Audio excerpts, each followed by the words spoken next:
There you go. Up close and personal for you guys that like big fish. That's quite a mouth right there. I don't care who you're looking at. Shoot. I'm just a big kid at heart. Subscribe to the channel. This thing is all about the great outdoors here in the state of Maine. I primarily fish for lake trout and salmon, stuff like that. But I'm still a kid at heart, so catching a few of these in the course of a winter sure brings back the love of ice fishing and all of that, and the reason that I am out here doing this so often. So you guys have a great day.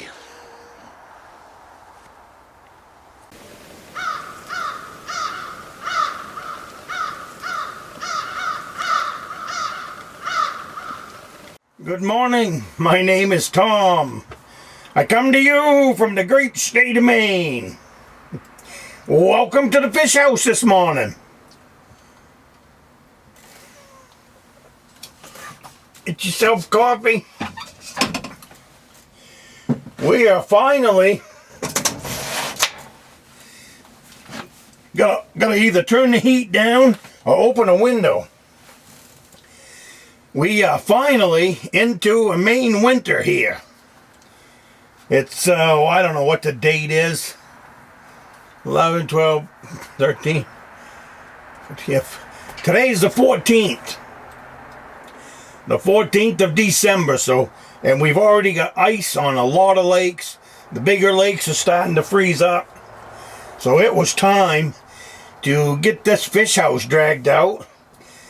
I had to do some repairs to it on the skis. We took a 50-mile-an-hour gust of wind last March and blew it off the pedestals and broke a ski.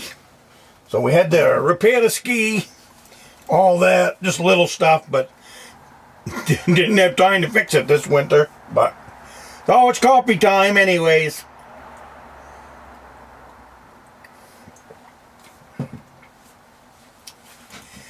But we're still working on that little series, I'm Lost, and hunting stories. So today's going to be about the hunting stories, or fishing stories. You know, there's a lot that goes into I'm Lost.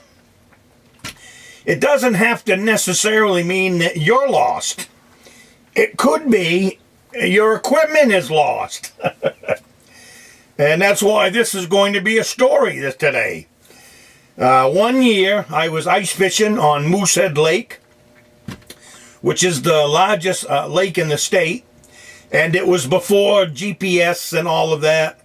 Handheld GPS, all that. It was all way in the future kind of stuff. We were still dealing with rotary telephones. And then we had the push-button telephones. It was long before handheld cell phones came into play. But anyways, I was fishing on Moosehead Lake, roughly about 2 miles down the lake from where my fishing party was. Back at the shoreline, there was two other snowmobiles, maybe 3-4 guys. Yeah, it was 4. And then with me, it was made 5 that trip. But anyways, we was ice fishing back there, and I went down the lake a couple of miles because sometimes when you get out in the middle like that, you come across some pretty nice salmon fishing. So that's what I did. I went down looking for the salmon. Caught some salmon, so that was good. Everything played out good. But what I did then was, I said, well, I'll go back and have coffee with the other guys. It was up on the big end. It was up on the northeast Cary side.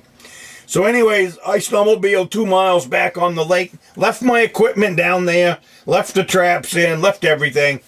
Nothing around, nobody gonna be around. So I left everything down on the lake and snowmobiled back. That turned out to not be so smart of a move. I went back to where they was. They had a campfire going, getting warm and all that. And then I'll head back down to where my equipment is. And when I got down to where my equipment was, I couldn't find it. It was gone. I mean, I could not find that. I searched for 2 hours. I searched for 2 hours for the equipment. I kept having to circle until I found the equipment. I just couldn't see it. Yeah, when you're talking, I mean, the width down there is pretty wide, and the snow was pretty deep. Just a whole bunch of factors played into couldn't find my equipment. And the wind was enough that day that everything that your snowmobile's trails would blow drift in. So that was out of the question as far as following the snowmobile trails. So sometimes, you know, this getting lost can downright be your equipment. And the same thing, like if you're out deer hunting, I can't tell you how many times I've heard the story. I've set my rifle down for a sandwich break or a coffee break and ended up walking off and leaving it there. Well, that's and I've done that too. So then you have to backtrack to find out where you had your coffee break to figure out where your deer rifle is. I'm sure somebody out there can put in the comments their story about deer hunting and leaving your hunting rifle laid up against a tree somewhere.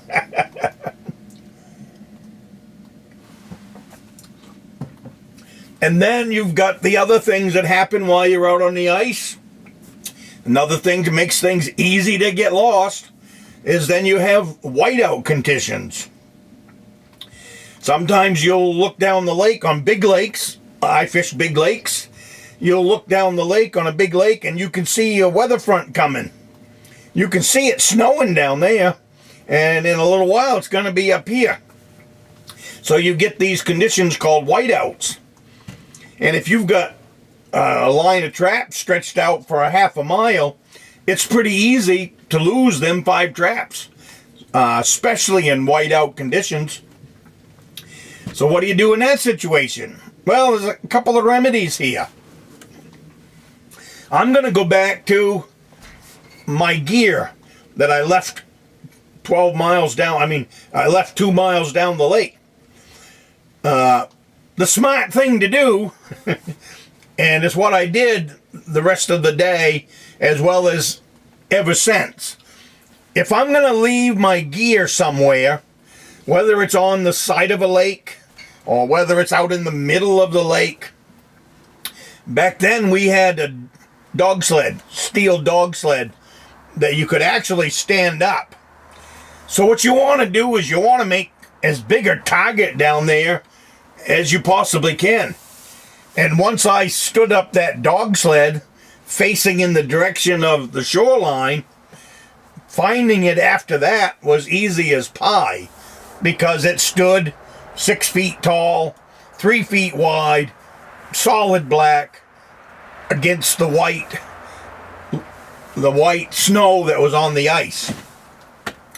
So that's how you remedy that. Or when you're headed out in the morning, cut yourself down a 10 or 15 foot fir tree, little small one. Tie that onto the load and drag that down to where you're headed. And then once you get to where you're going to call home, drill a hole, stand up your newfound Christmas tree that's 10 to 12 feet tall, and now you've got a massive flag down there to help find your gear that's out in the middle of the lake. So that's how you remedy that problem. Lost gear. You're not lost, but you've lost your gear. That's how I fixed that problem in years gone by, as well as the day there. And now in whiteout conditions, I don't want to quit fishing just because it's whiteout conditions, especially if I'm getting ready. Maybe I'm getting ready for cusk fishing or anything like that. So what I do in that situation is I go to shore, before the whiteout conditions, I get a bunch of tree limbs off the fir trees. I'll get myself enough so that I can have 15 or 20 anyways, and then I'll flag my snowmobile trail all the way down the line of traps, so that now you can go from one fir tree bush to the next fir tree bush to the next fir tree bush, and you've got your traps. That helps you in the whiteout conditions. The other thing we used to do is cusk fish up on Moosehead Lake all night. And you get out there, and same thing out there after dark. You've got nothing to really follow by. And we've lost our traps out there cusk fishing. Especially when we were in Northeast Cary. Because, you got to check your cusk traps every 2 hours. So what we would do, we put in our traps, and then we'd go back to the cabin. We would hang out in the cabin for an hour, and then we'd snowmobile down and check the traps. The problem was finding all 5 traps in the dark when you didn't have much of a trail to follow. And some years it would have been snow, would have been ice. Some years would have been snow. Other years would have been drifting snow. So what we did was we brought up reflectors. The ones you put on the end of driveways. Instead of marking a driveway, I brought 5 of those up, and I would put a reflector on each one of my traps, so it stood 3 feet above the trap, and you would circle with the snowmobile, and the headlight on the snowmobile would reflect off the red reflector, and voila, you've got your trap. So that's how we solved that problem of lost equipment. So, but I wanted to kind of bring this lost equipment in with I'm lost, because there's lots of things that you can lose on the water or out in the woods. The same thing out in the woods. Getting back to this very spot, say you've got a deer out there you just shot. Well, you need to come back to that very spot and retrieve the deer if you can't haul it out. Or a four-wheeler. I lost my four-wheeler one night. It's hotter than blazes in here. I'll see if I can kick the door open.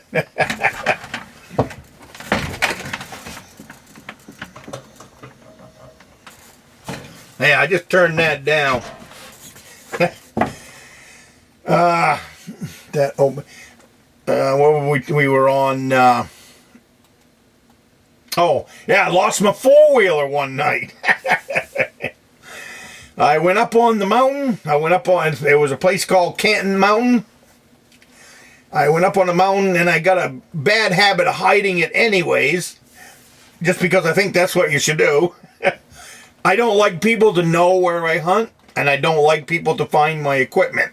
So I usually camouflage everything when it's in the woods. If I got a place for a four-wheeler, I'll have it pre-made for the four-wheeler that I can drive in, throw a fir tree over it, and now the four-wheeler is buried in a brush pile.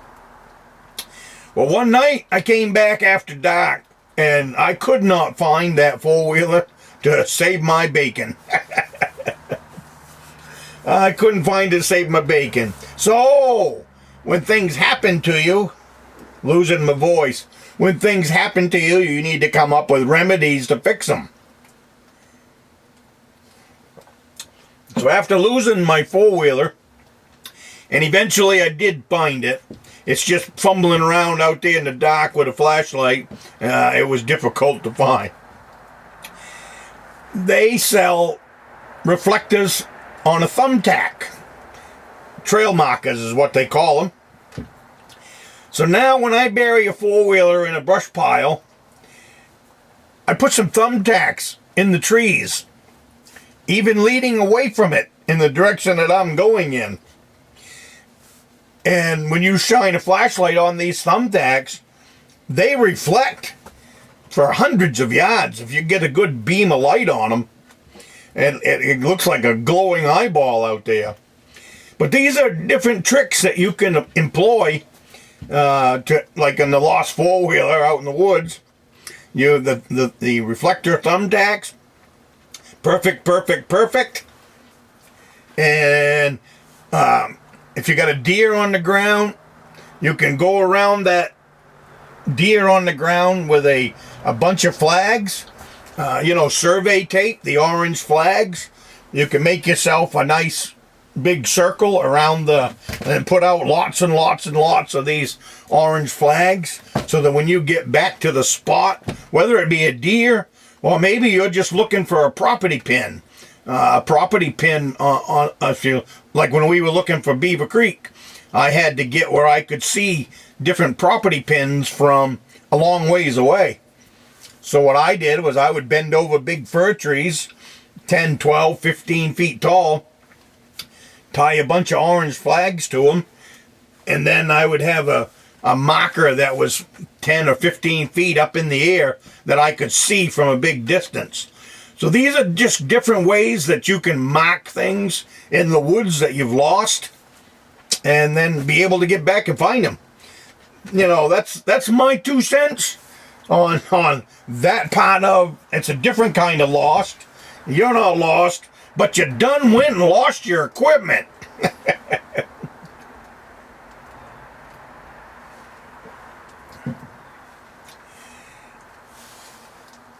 And the same thing with the fish houses. Always put some reflectors on those, basically so other people can see them when they snowmobile down the lake.